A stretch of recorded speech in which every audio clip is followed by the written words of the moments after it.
Just one tasty morsel from the week in the NBA, which leads us to the first Sunday feast of the 16-17 season. Good to break bread once again, figuratively speaking. Gotcha. We used to have a set with food, fake food. We did. Yeah. What happened to that? Shaq ate it. Let's get to our team of the week. And sometimes you just have to grab the biggest, most convenient biscuit on the pile. In this case, that means we've picked the world champs who happen to remain perfect, and you can't beat perfect. That's a good call, Matt. Team of the week, the Cavs. Nobody getting over on them quite yet.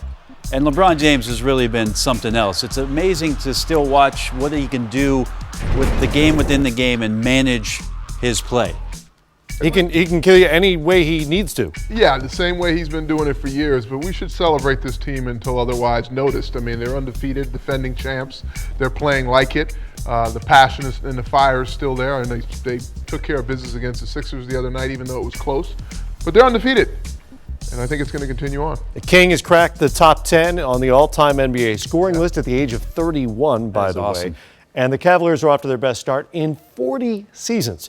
All right, time to tell me something good. Brent, in this case, from the Blazers playbook. Yeah, Terry Stotts last week had some pretty ingenious late-game plays for the Blazers. One got them a win. The other one got them to overtime, and we saw how they were bled out against the Phoenix Suns. So let's take a look at Terry Stotts' late-game execution for the Portland Trail Blazers. He runs the same play twice, so we're going to go through it. You're going to see McCollum come off the double screen, and as he does that, the timing is for Crabbe to steal away on the baseline, which is going to open up Damian Lillard. The lane is wide open. Watch him curl around, and watch Kenneth Faried hug up to Myers Leonard, who's a good shooter, but you got to protect the basket first. They don't do that here.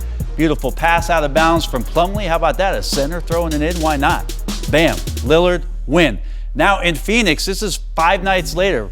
Portland win against Denver was Saturday. This is Wednesday. They run the same play. There goes McCollum. Here comes Lillard on the screen from Myers Leonard. But what happens here? You have Tucker in the back. He does the job, Matt, that Faried should have done. He backed up. He makes sure the lob doesn't happen to Lillard. But then he comes up on a switch with Brandon Knight, and they are supposed to switch the play and watch the read that Myers Leonard makes here. He slips to the open area, leaves Knight out on the island, gets to the basket. Another brilliant pass from Plumlee. On target, right to Leonard. He gets the layup. They tie it. They go to overtime.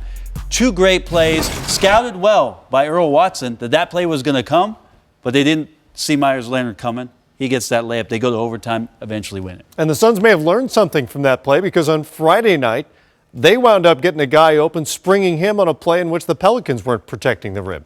Yeah, no, it's early matchups like this where you see the same team back-to-back or a short amount of time. You learn from your mistakes. You go out and actually, in that case, Portland capitalized on not plan A, but plan B on that same play, and then Phoenix had an answer to that. Not only do you learn from your mistakes, you steal them. Yeah, absolutely. Trust me, there's a note card, and that play is down. I like that a lot. That burned me. I'm going to use that a little later on.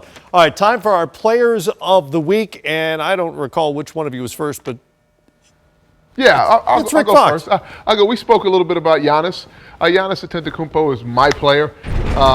Not only is he covering the books and the box score across the board, leading the Bucks in scoring, rebounds, assists, steals, and blocks.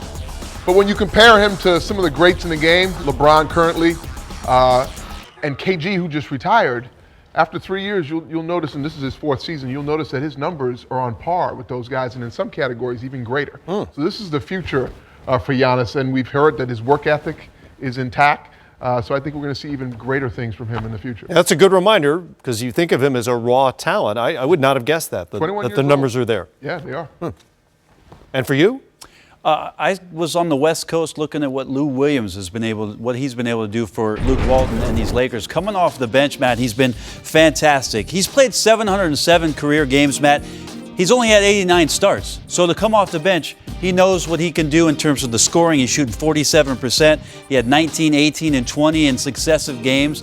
And he's been fantastic just coming in and providing scoring from what is now in LA at the start of the season, a very effective and productive bench.